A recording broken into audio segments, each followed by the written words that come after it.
Welcome to another episode of Earth Magic Tree Keeper podcast. I'm your host, Camilla Blossom. Honoring the earth and tree mysteries will take a moment with me to remember and feel your connection with the grandmothers, the ancient trees, and Mother Earth's love. Let us attune to the spirit of the trees, the fairy and elementals, ancestors, and ancient ones. Be inspired by intimate stories of spiritual earth initiation, tree spirit medicine, magical journeys, special guests, and energetic light weaving of co-creative, intuitive relationships with the seen and unseen realms of nature. Today, I have a special treat for us. Michael Dunning is here from the Yew Mysteries. He's called the Yew Shaman. And I'm going to introduce him now by just sharing a little of his background, and then we'll get into it. So Michael was born and raised in Scotland and now lives in rural Massachusetts. He's an international recognized speaker and teacher and founder of the Yew Mysteries. It's a mystery school based on the direct transmission of the ancient wisdom of the Yew Tree, Awas. He also runs a busy biodynamic craniosacral practice and teaches that work as well as the Yew Mysteries in UK and USA, and I think more places in Europe too. Michael has a background in the visual arts, having graduated from the Edinburgh College of Art, and as a former professional jazz musician, has toured widely with various ensembles, physical theater, and contemporary dance companies. A regular guest on spiritually flavored podcasts, Michael has also written for magazines such as Indie Shaman, The Sacred Hoop, and a Journal of Contemporary Shamanism. So welcome, Michael. Thank you, Camilla. It's lovely to be here. Thanks for inviting me. Yeah, I'm so thrilled. Michael and I got to hang out a lot at the last Fairy Congress this summer of 2024. We did. And really dive into our love and joy of the trees and work with some of the yew trees, Pacific yew at the site. I have been a longtime tree hugger, a tree lover, worked with that medicine as well. And I've really found Michael not only a joy to hang out and learn some of his language, his fun language of Scotland that my ancestors used to say, but also just being with you, Michael, I could feel that strong presence that you carry, that like you carry the medicine of the yew, you embody it. And so even if you don't know anything about the yew tree, you don't know about, the medicine or those kind of ideas of it, right? Or what it's about. It's like I could really feel that just being with you. There's such a peace and a calm and a deep, deep medicine that's so beautiful. And I know that when you do teach and share it, you're introducing others. And so here on this podcast, to really invite all of those listening to welcome and receive that energy, that medicine, that frequency, open to not just the words you say. I know you teach a lot like me, right? In a more shamanic way, where you're allowing those transmissions to happen, that like sacred knowledge, that wisdom that you carry.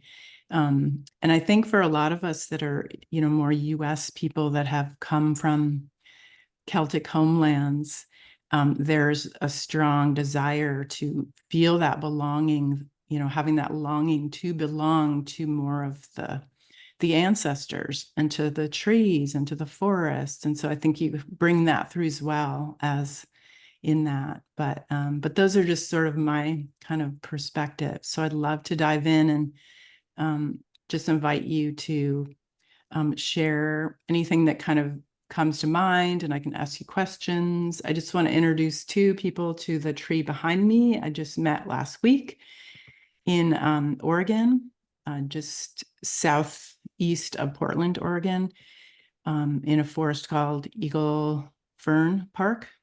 And this one is a Pacific yew. And you can see how red the bark is. It's very magical when you find them. So yeah, so we'll welcome Pacific yew. I know you're going to talk about the yews from the UK as well. So you can share more. But yeah, so I'll let you start off kind of what is opening, especially we're in the winter solstice right in this moment. And we kind of had talked about getting together and doing this. And I love how it kind of landed in this timing, right? It's like, oh my gosh, this is perfect. This is like that. I always think of it as the breath between the in-breath and the out-breath of Gaia, of Mother Earth, right? Where there's sort of that pause, that reset, that movement, kind of in that void, sacred void, birth space. So welcome. Thank you, Camilla. Thank you for your words. And yeah, I had a great time with you as well at the Congress. We didn't really know each other before then, particularly. Knew of each other, but we hadn't spent Yeah. a lot of time together. So it was wonderful to have the car rides and to camp in the same area and to just spend some time. And I really, really enjoyed sharing, listening to your stories too, and sitting on the edge of the water up in Portland, Yeah. chatting and The eating. Columbia River. Yeah. Yes, it was lovely. And it's really interesting just to pick up on something you said about the Pacific yew. And really the I was surprised by just how just the power of the yews in the Pacific Northwest. And as I was slowly introduced to those, I was really awed by the presence of those trees, although they're not as old as the yews I was used to spending time with in Scotland, particularly. The the presence of the trees was very strong. And I think to me that implied some kind of sense of that the yews had been there for since ancient times in the Pacific Northwest. And we know that they you know, had been cut down at certain times for, especially in the search for more recent times, in search for cure for cancer and things like that. So a lot of the Pacific yews were lost, and now I think they're hopefully protected again. But there are some ancient yews in North America. There's one on Galliano Island in British Columbia, which is an ancient male yew, a white yew, we call these.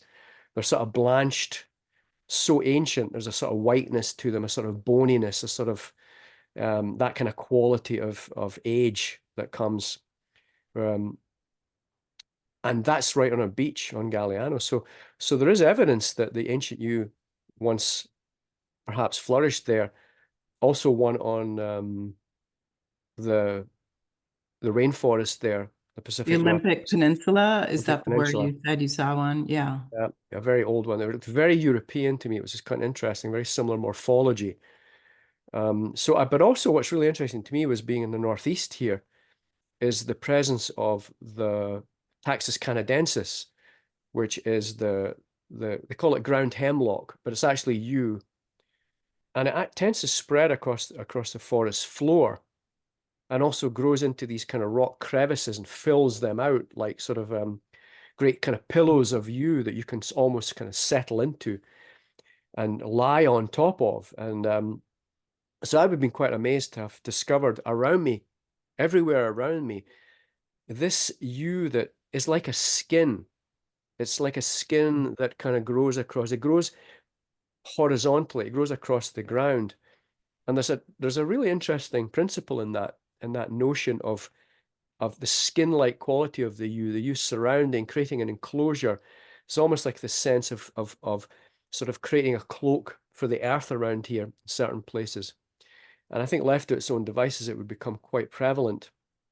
Of course, now it's only in certain areas, but when I first came here 20 odd years ago, I kept feeling the presence of the yew and I couldn't quite understand. Mm. And I realized, wait a second, there's something about the ground here that's calling me. And when I paid closer attention, there were these little boughs of yew coming up from the understory of the forest, you know, and spreading laterally and peripherally and horizontally.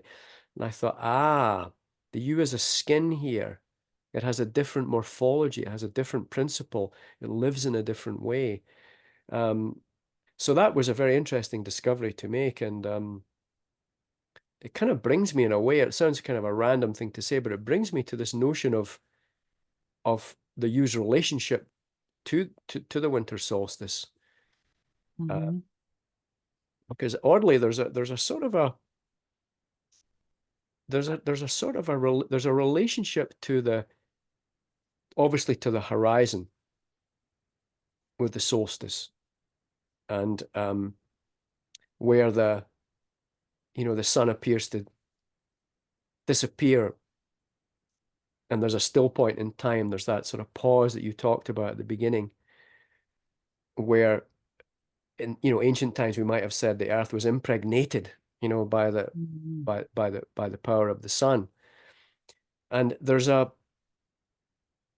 for a long time I've been talking, in the Yew Mysteries about the significance of the horizon.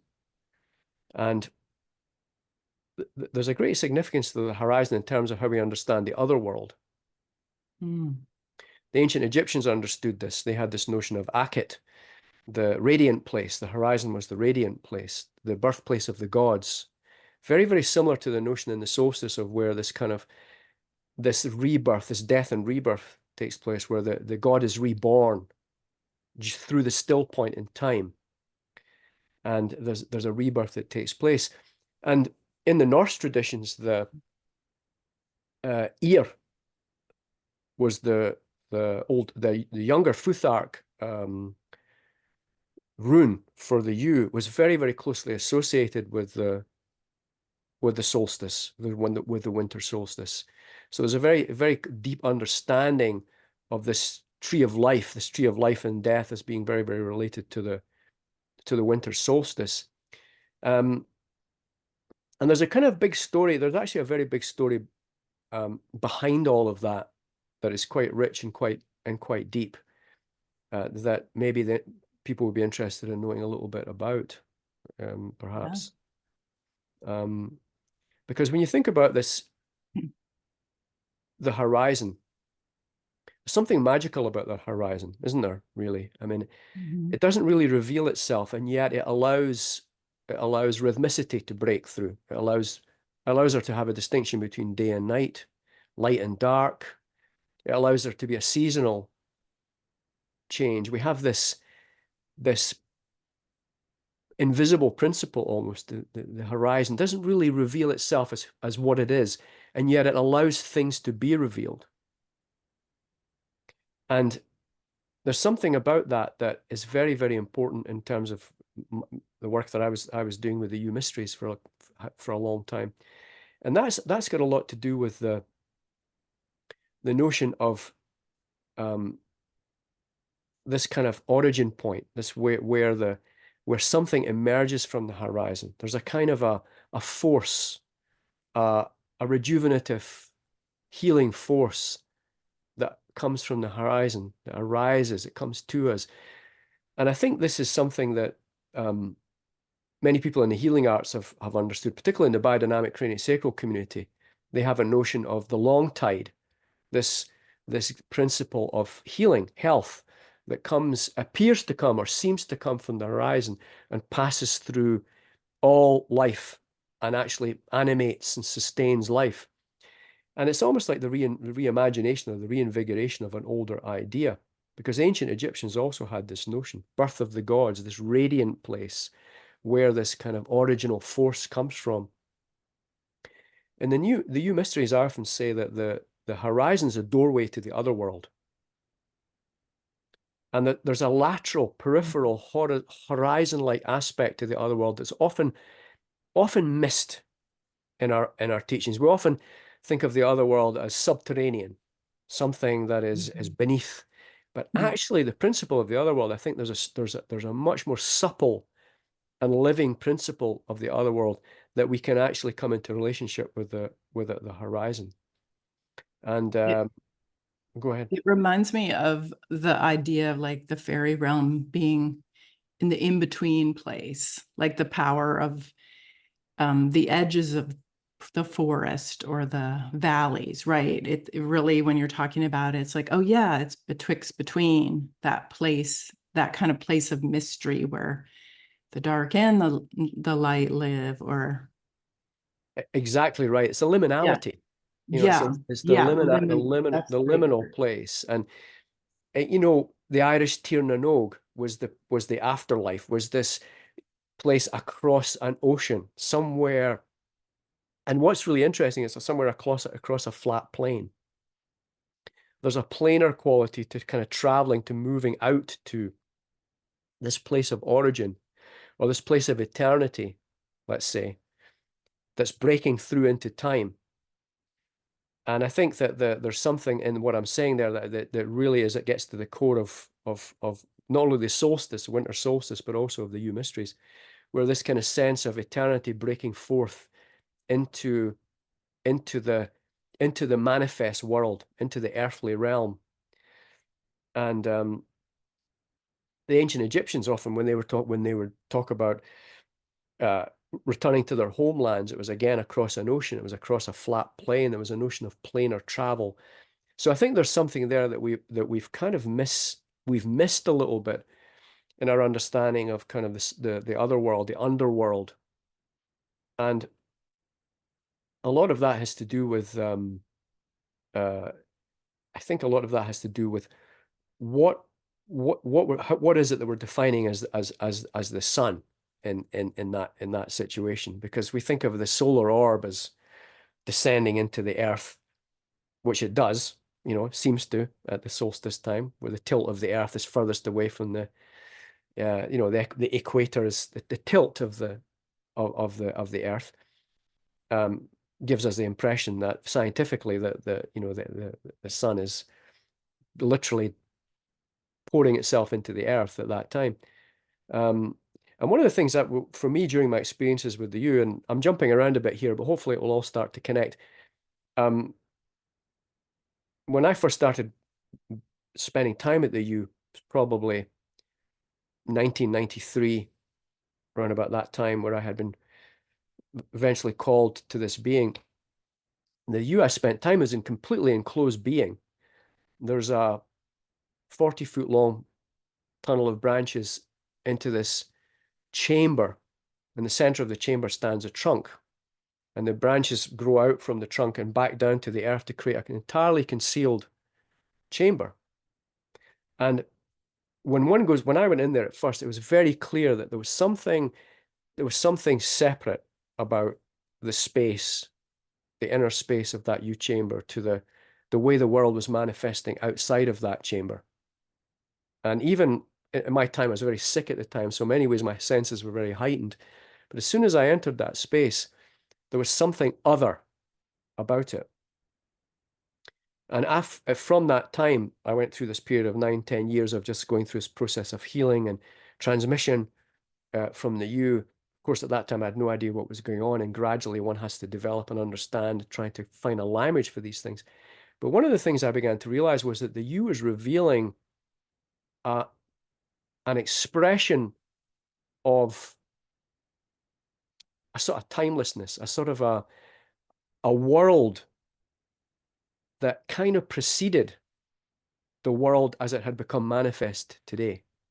There was something, the otherness of it was not just about its ancientness, but it was also about revealing something that preceded the manifestation of this world.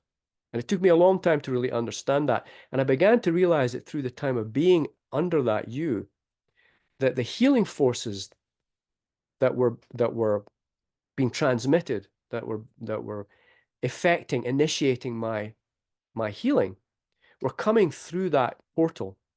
Were coming through that kind of sense of otherness, that I couldn't be healed outside of that Yew. There was something different about being in that space that was actually transmitting the healing.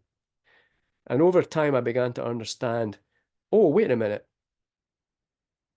And as one begins to research and tries to understand and develop a language, this is kind of what the other world is about here. There's an original world, a primal world that kind of birthed this world, that the yew somehow has maintained the expression and it maintained the reality of a world that precedes this one.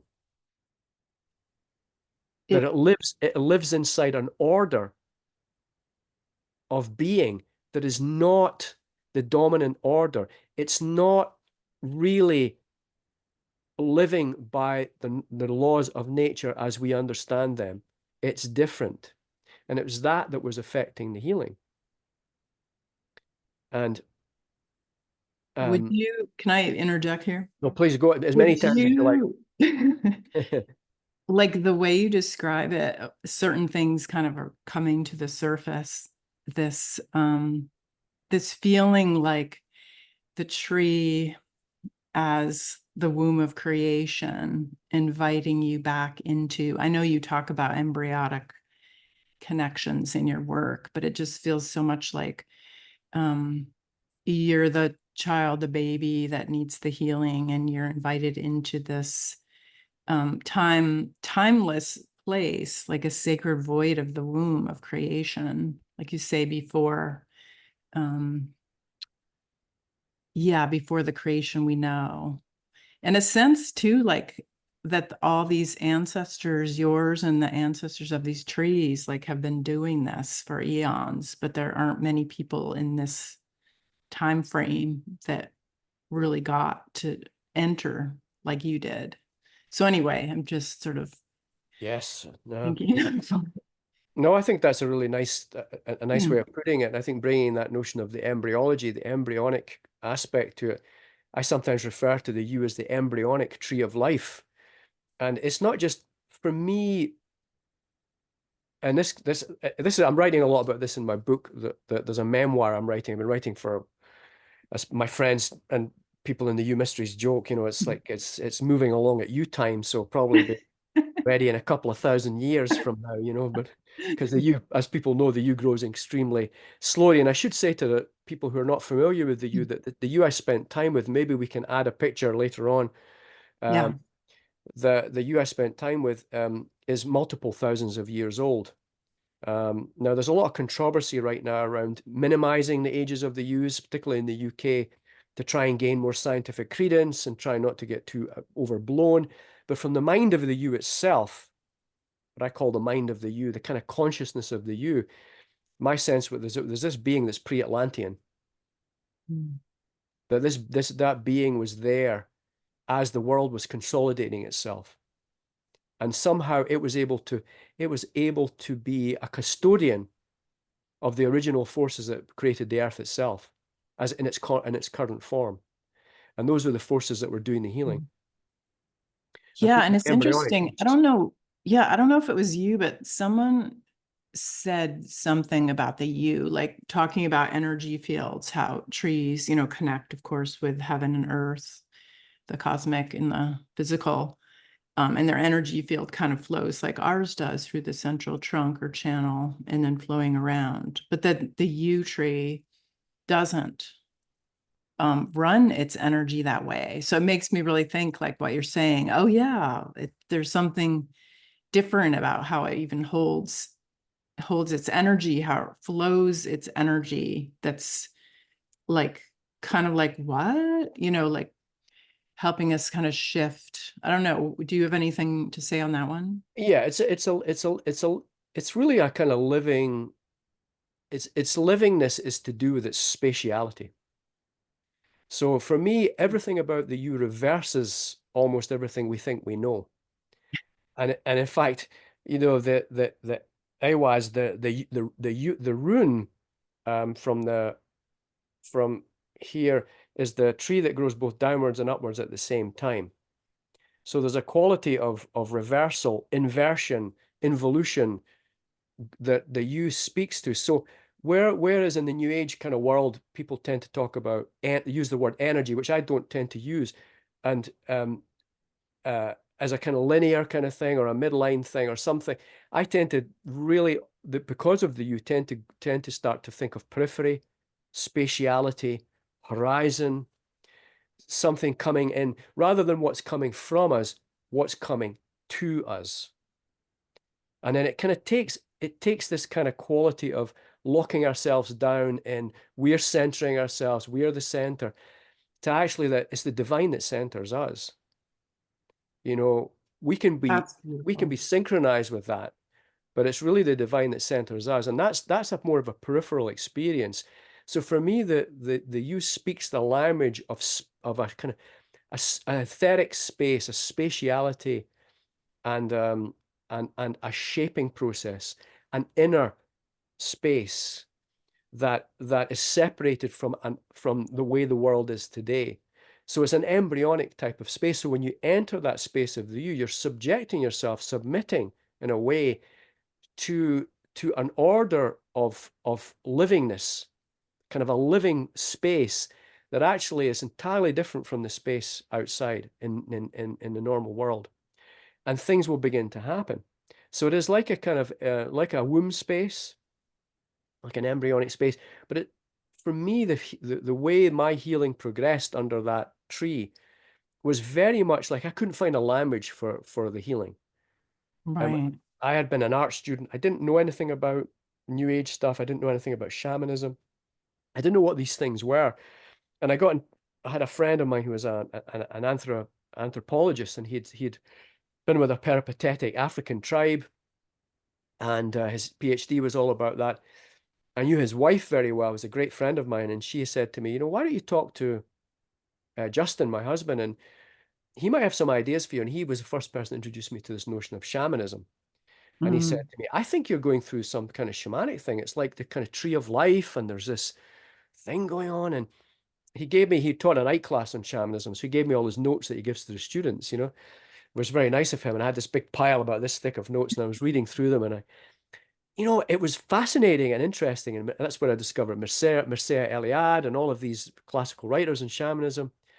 And I liked it. There's a lot there for me, but there was something missing, always missing. You're like, yeah, this is really great. And it gave me a sort of way into thinking about it. And but it was only when I started studying embryology through when I'd gone into study biodynamic craniosacral therapy actually was a great doorway for me to helping to understand the you better and my own healing process better, because the embryology started showing me images and gestures that appeared to be echoing my own experiences of healing beneath the you. There was a peripheral quality. When you're an embryo, you're all periphery.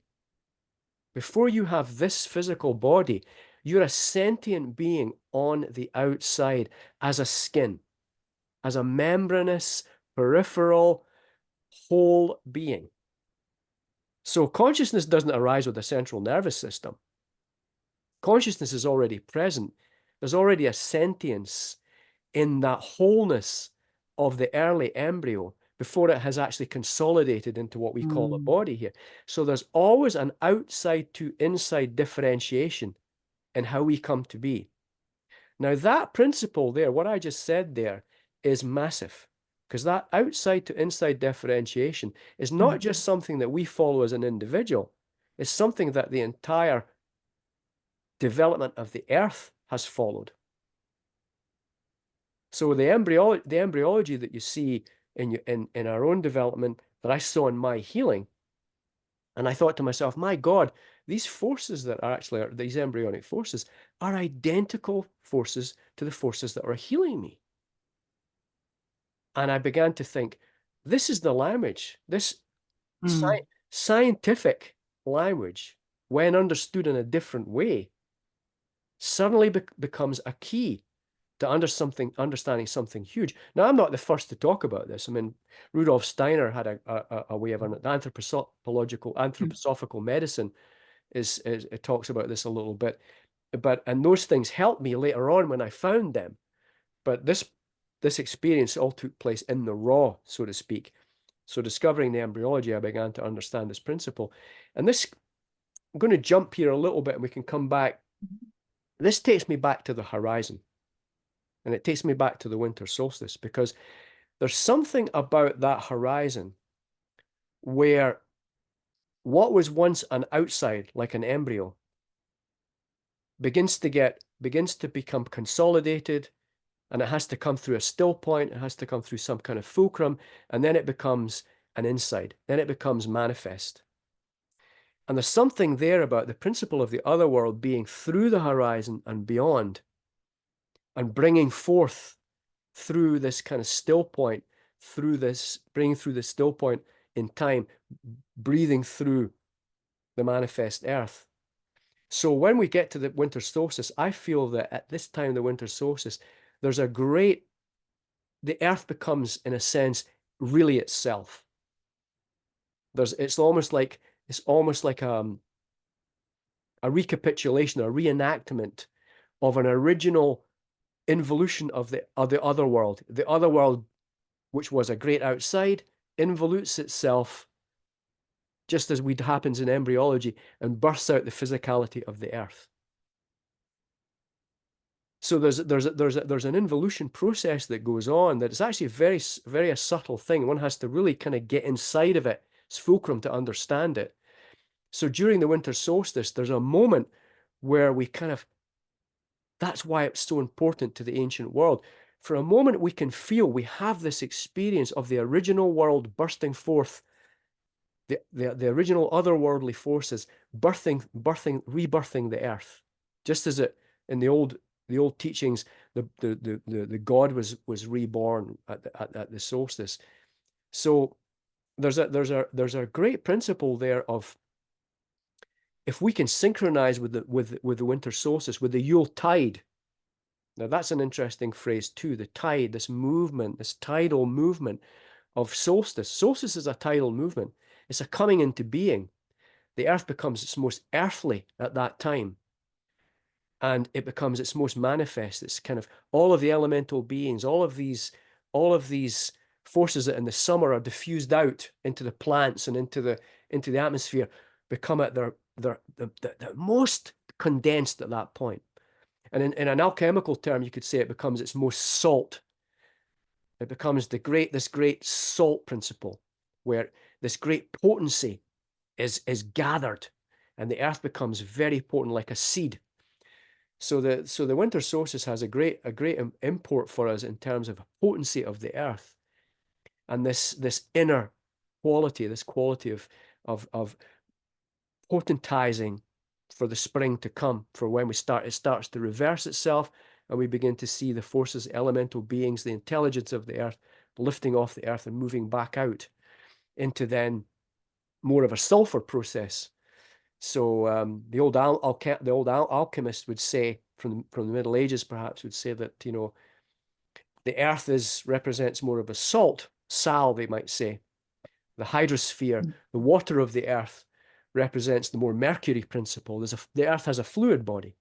It's not just the oceans as they appear, but the actual fluidity of the earth passes beyond the physicality of the planet into this more hydrospheric fluid body. And then beyond that, there's the sulfur process, which is much more of a cosmic, we get much more into the otherworldliness in that kind of more sulfurous realm. But in the winter, the midwinter, all of that stuff with the descent of the sun all comes down, and it all comes down into the earth.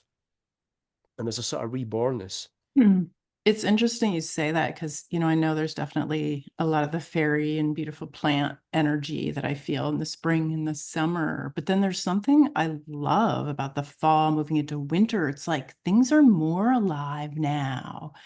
And I think you just explained that. Like there's something about like walking in the woods in the fall and into the winter where it's like, wow, there's just like a potency. And so I love that you're describing it that way, because it's like sometimes you think, oh, all the, people say, oh, all the nature spirits are asleep, but the fairies, I'm like, well, I don't feel that. I feel like this intense.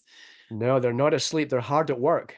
There's a But it's just potentizing. very concentrated. So Exactly. in the summer, you might go in the same forest and feel this sense of expansion and lightness and, more of that kind of etheric quality, with the grounding, but then yeah, that very different quality. So I love that. And But it then, also, go ahead. Sorry, go ahead. well, do you want to say something on that? Because I have something else Yeah, just to different. just to Okay, jump go on ahead. something you said, because it's a kind of another important principle. The yew is often called the iron wood or the red wood, as is visible right behind you in the red wood here. But Mhm. iron, I came upon something again through my own healing process under the yew was through the blood. There was a very big principle of I had a formed a relationship with my blood in a way that I won't try and go into too much just now, but going back to the kind of natural world during the time of the high point of autumn, of the fall, there's the highest kind of concentration of cosmic iron. There's a kind of drawing down of the cosmic iron during that kind of period of autumn. And that ties in with the stories of Saint Michael with the iron sword, bringing the dragon forces, slaying the dragon, which really means to kind of bring those dragon forces into the earth, so to speak. Mm. So there's a kind of iron principle at work here, where in the kind of fall and into the winter, there's a way where that iron begins to become much more of an earthly force as well. The kind of iron is brought down to earth. There's a sort of incarnational aspect to iron. Iron ignites incarnation. So the earth goes through this kind of incarnational fire through the winter time, with this kind of the iron drawn down into the earth. So I think there's another principle there around the iron. And it's interesting that the yew was called the iron wood. Mm. And it's not because iron's a strong wood. That's what people would say. Well, a post of yew outlasts a post of iron. Was why it was, people say, well, that's why it was called the iron wood. But actually, it was called the iron wood because there's something incarnational about the yew. The yew brings in these forces from the other world as kind of incarnational forces. So that when you go through a healing experience beneath a yew tree, it's particularly what I call a fulfilled yew, a yew that has been able to live into its original form. And that original form was, just as I described, a form that has an outside and an inside. Not just a tree that's growing out and being drawn out by the cosmos, but a tree that says, I'm going to turn away from the sun because I reflect a different kind of principle that's not necessarily solar in the way that we understand the world now. And it actually turns away from the sun and begins to express an older order, a pre-solar order. So when you're in the presence of a yew, you're in the presence of a pre-solar intelligence, an intelligence that existed before. I know this sounds controversial, and you know, but the yew certainly pictured this to me. It showed me that it was a being that existed pre-solar. Wow. It existed in a realm that was not ruled by the sun as we see it today in the sky. And where this links a wee bit with the winter solstice, and I might be jumping here, so I apologize. Fine. When you think of the Romans, the Romans had their festival during this time, was called Saturnalia. And Saturnalia was dedication to Saturn. And in the ancient world, Saturn was the original sun, not the solar orb. Saturn was the original Okay. the polar star, the pole star, this kind of firm heart in the sky. The Egyptians called it Atum Ra. Atum Ra was another name for Saturn. Elohim was another name for Saturn. There are many names. Quetzalcoatl was another Saturnian figure.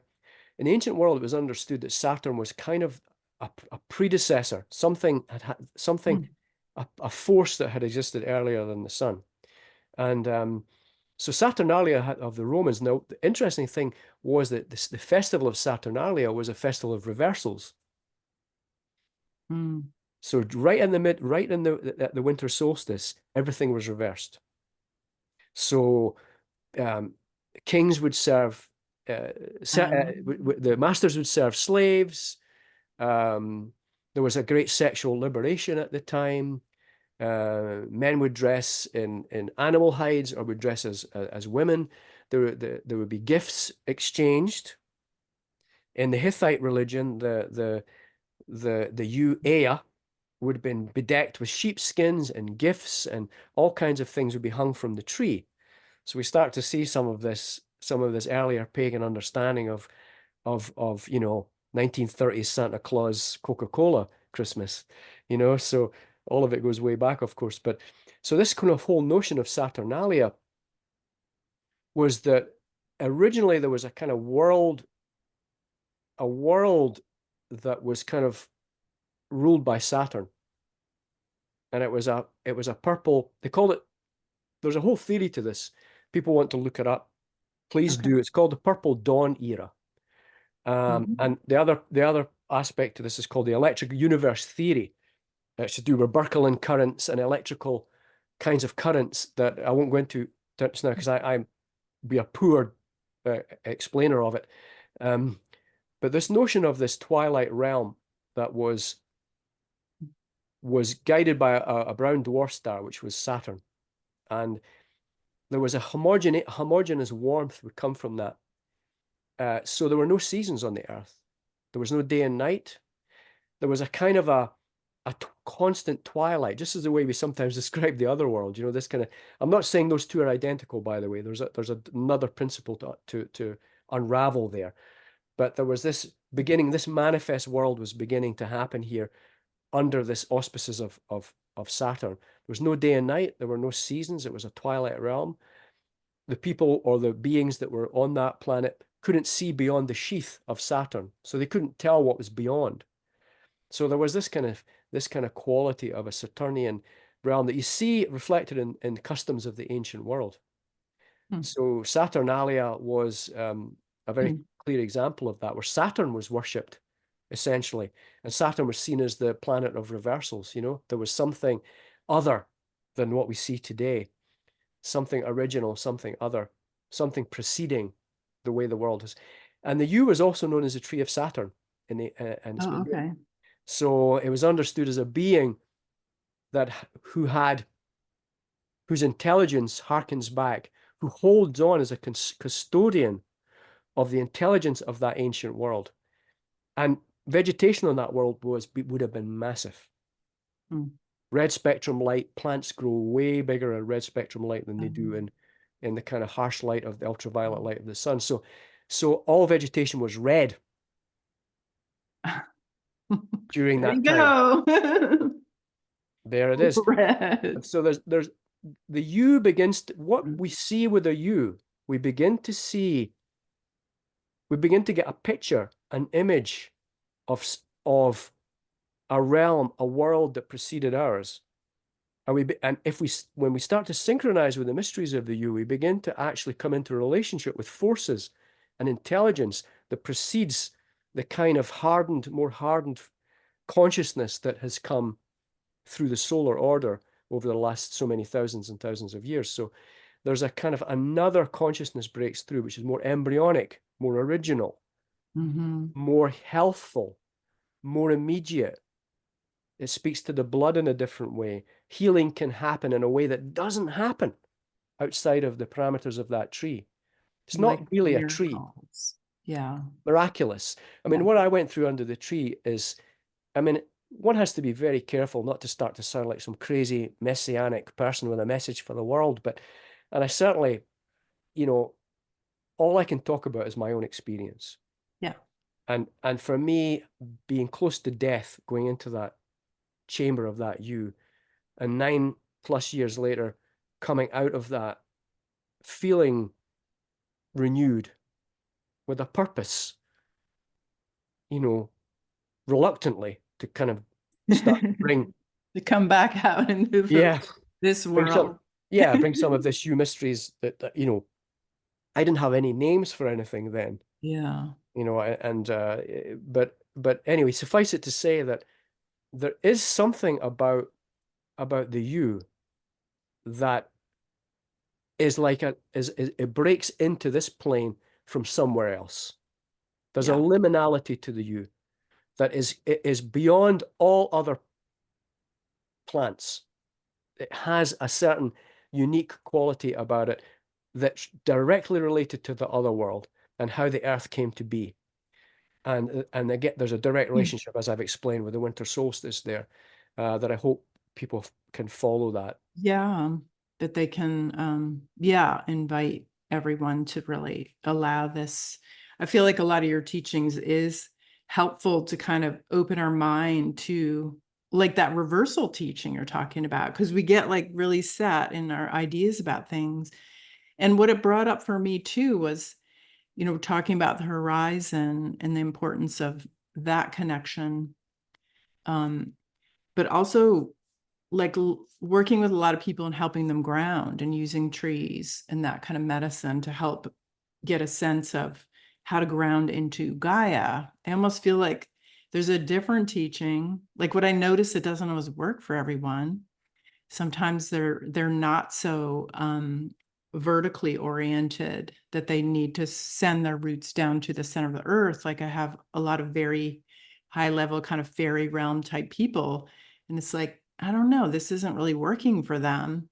And it's almost, even that membrane word is coming up. Like this is an understanding of like a more horizontal alignment, or or something really different about how we ground. And I've really been intrigued because I've Yeah. been teaching grounding for like 30 years or whatever. And it's always something I start off with people to see how they're doing. But now I'm like seeing people grow new roots, like that old ancestral stuff that's held in some of those roots.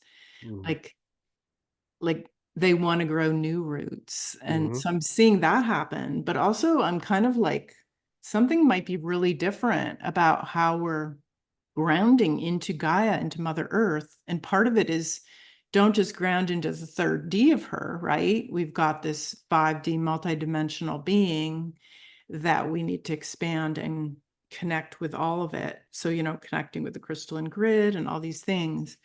But I'd love to, if there's anything that kind of comes up with like grounding with the yew.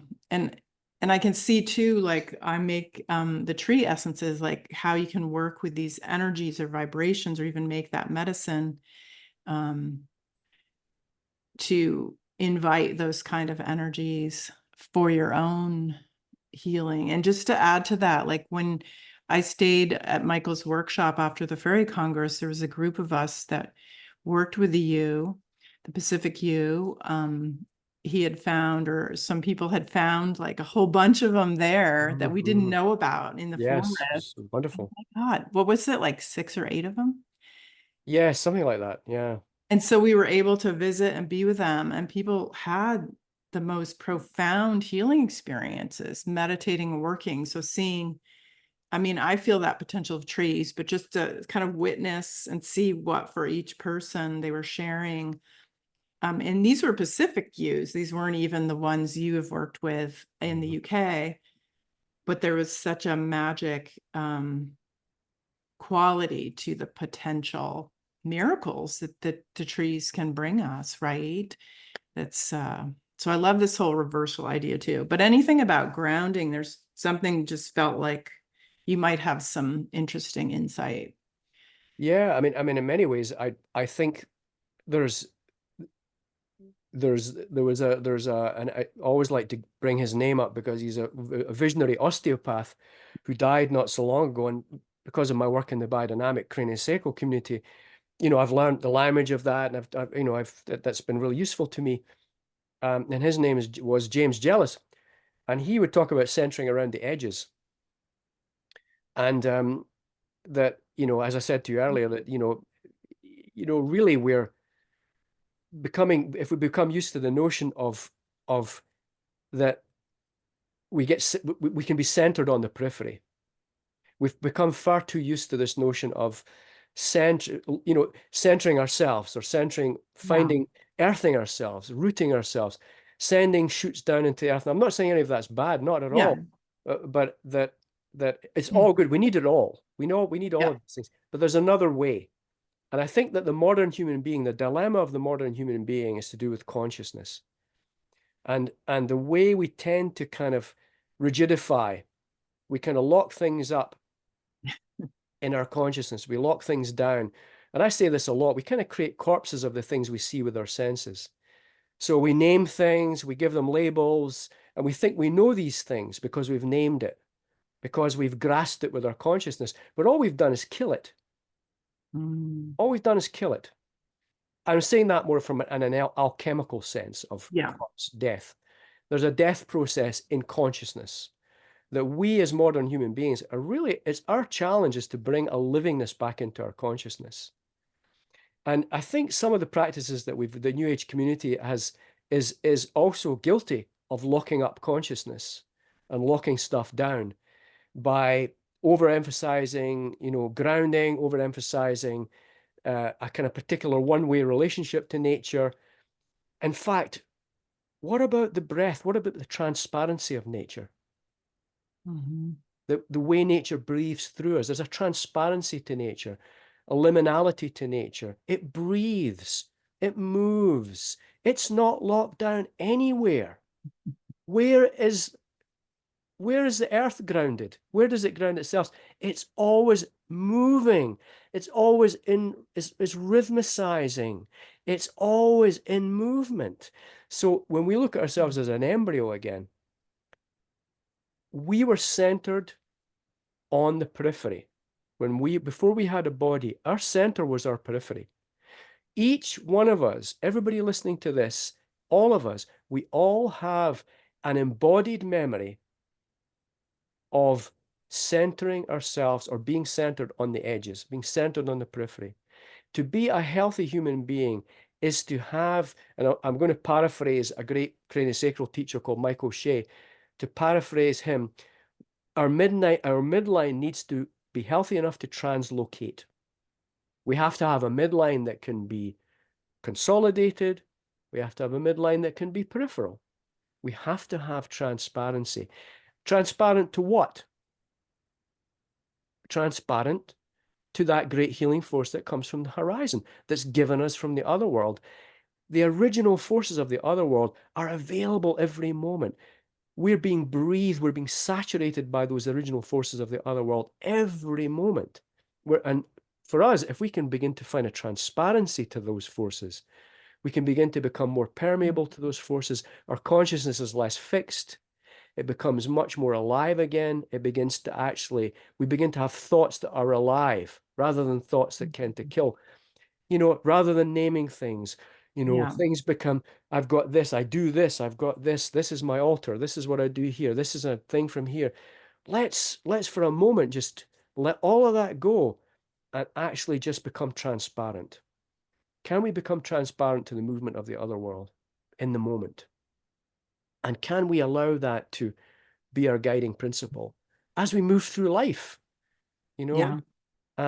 And try not to lock things down, try not to objectify, anthropomorphize, lock nature up into a prison, and rehabilitate our consciousness, bring a tempo, bring rhythmicity back to the way we actually think. Because the big battle right now is around human attention span, human consciousness. We need to be the champions and the warriors for human consciousness right now. Consciousness that's synchronized with the other world, that's synchronized with the invisible beings, that's synchronized with nature in the way that nature's permeable and transparent. And I think that's one of our biggest tasks now as healers, as teachers, and to really begin to look at how we can bring a livingness into our teaching and into the way we talk. We need to embody the principles that are in us when we teach. We need to embody things when we talk. We need to take risks. We need to be brave and just speak and allow that to come through and let the principles speak through us and not have prepositions Yeah. of where we think we are. And let the natural world, let the divine speak through us, not as Yeah. channels, not as you know personalityless. I mean, one last thing I'll say. I mean, there's today in modern culture, the individual is both the curse and the cure. You know, we have an individuality. Good luck getting rid of that. Oh, I'm going to be selfless. I'm going to, I'm going to be one with, going to be, I want to be one. I'm going to go and be one. Great. That's a great idea. But what, for us, the challenge is the individuality is here to say it's part of a cosmic plan. Yeah. It just is. It's not good nor bad. It is. What do we do with it? How much more of the otherworldly, how much more of the spiritual substance can we incarnate through our individuality? Rather than just getting rid of it or thinking it's a poison or human beings are a curse on the earth or some such nonsense, is that how do we bring more of that through that's our guardianship. We're the custodians of that as human beings. It's up to us to do that. How do we spiritualize the world around us through the way we use our individuality, through the way we use our will, our freedom, the freedom we have to be in a physical body? My God, isn't that miraculous? We have a physical body. It's the most divine thing walking on the planet. I mean, we've got this possibility to have this consciousness that kind of lifts up and is able to take things in and make decisions, So I think I know I'm going on about this, but No, it's good. there's something I think around how do we use that individuality to actually incarnate, cultivate, communicate, and just have this communion with spirit that pours through us into the world around us. Not in a messianic kind of I'm holier than thou way, but in a daily, day-to-day way, Yeah. No, I think what you said is really beautiful and needs to be said, I think, and heard by all of us.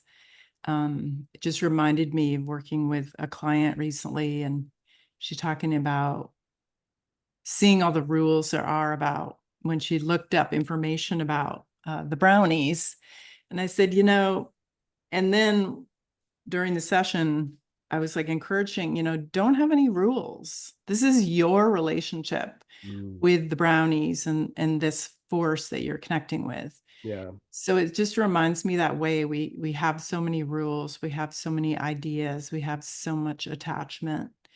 And so I love kind of the reversal of that, like this medicine and your voice and your what you're sharing is to, I think, remind us all, yeah, not to look at things in different ways that maybe you never have.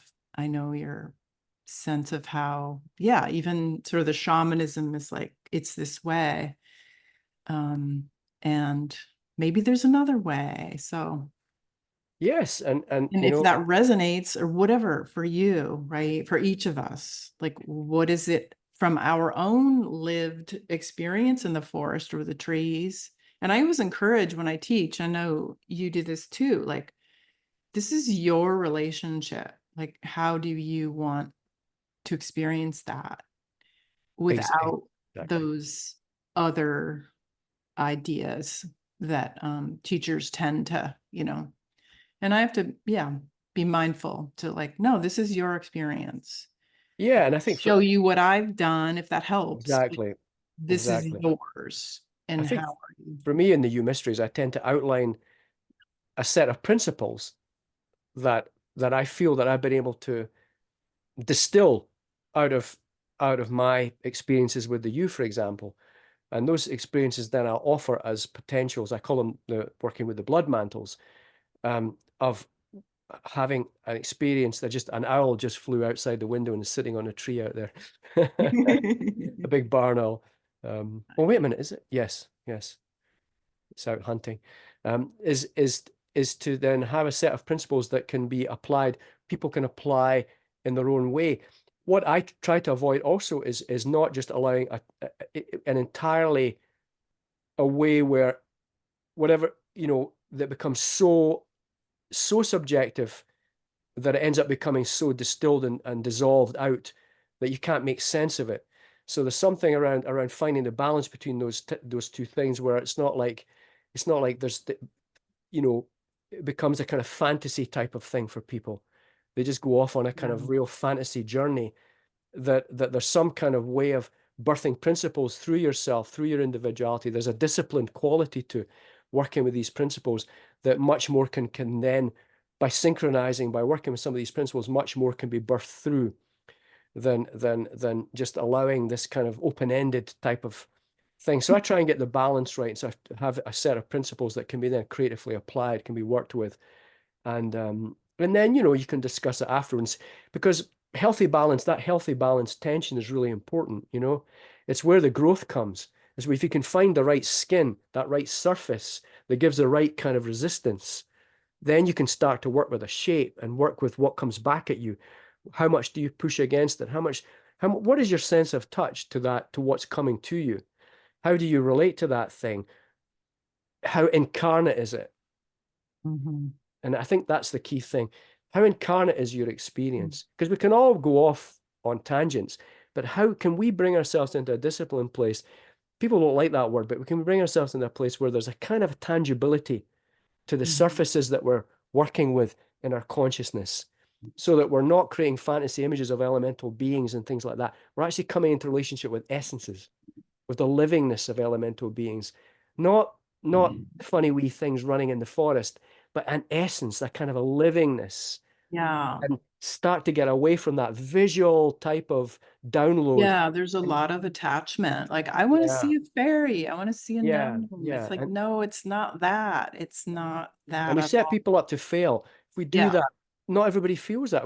Some people are very visceral. They feel things very deeply. And yeah, they end up feeling that they're failing in workshops because they didn't see this or see that. So right. having that embodied sense, I think we need to be much more about looking at how do we work with embodied feelings around coming up in touch with the elemental world, coming in. How do we touch these things? What's the tangibility? How do we develop and I talk about this in the Yew Mysteries, how do we develop the organs of perception that we need?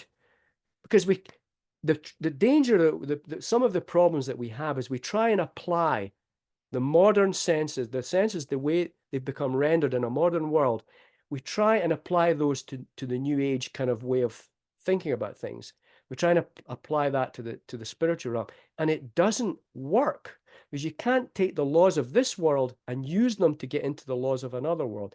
You have to look at the laws of that world, understand them better, and try incarnate and embody those laws into your sense of perception, because you can't take the way the Mm. senses are hardened and then kind of use it as a kind of, it's a kind of dull weapon. Not weapon, but Yeah. it's a kind of bludgeoning the spiritual world to get some answers.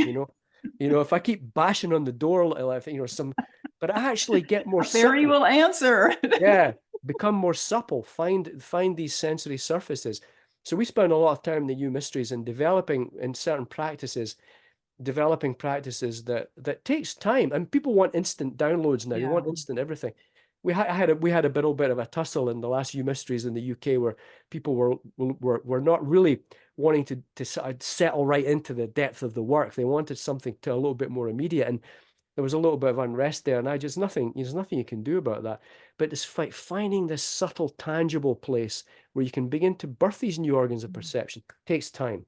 It's not going to happen. Yeah, that's a really good point. Because, we have these programs. Yeah, we do weekend workshop and we hold Yeah.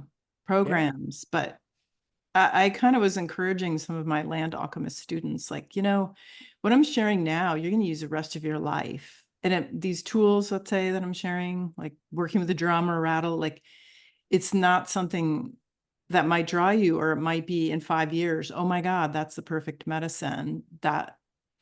Or yeah, let that be a whole journey of life. And one thing too, I really enjoyed, like when we were talking together in the past, like, and you mentioned it a few times, how you would describe things. I think for a lot of us too, especially if we grew up in the US, like we might have a very different consciousness than you growing up in Scotland, right?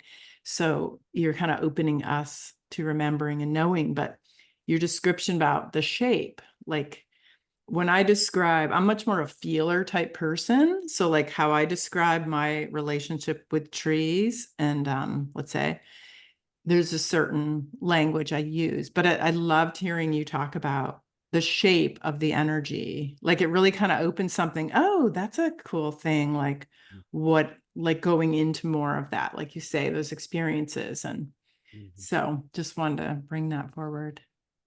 Yeah, thank you. Thanks. Yes. Yeah, the And shape of the energy or just the shape. Yeah, the spaciousness, and I think that's part of that you teaching, right? It's like, a big part of the Yew Mysteries work. Yes. yeah, so all these, yeah, well, that feels like such a gift for me and all of us to share with you at this time of the year, the most potent moment of um condensed energy, like the seed that we are birthing. And I know that this year, this is especially powerful because of all the changes going on the planet. So I really appreciate you taking time out and Thank you. sharing your magic and helping us with some reversals. And I like that idea.